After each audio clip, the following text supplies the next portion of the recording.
Masjid Hoi Seng yang terletak di Guangzhou, China merupakan salah satu masjid yang tertua di dunia.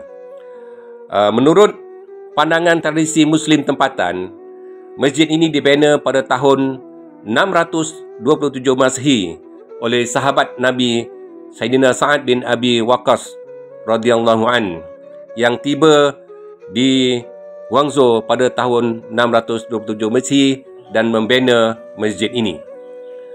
Menurut ahli sejarah dan akademik pula, dikatakan masjid ini dibina pada tahun 651 Masehi ketika zaman Sayyidina Osman bin Affan.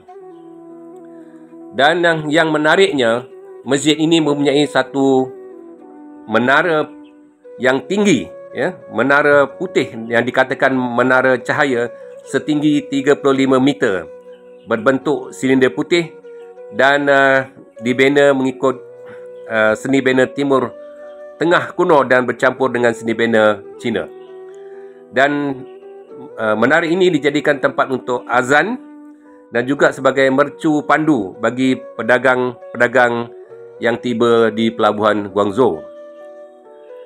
Dan Masjid Huang Seng juga dikatakan beberapa kali telah mengalami pembinaan semula dan ia merupakan simbol hubungan Islam dan negara China dan dijadikan sebagai tapak warisan budaya yang dilindungi oleh kerajaan China. Dan masjid ini merupakan destinasi lawatan yang utama bagi umat Islam dari seluruh dunia yang datang berkunjung ke Guangzhou, China. Jumpa lagi. Terima kasih.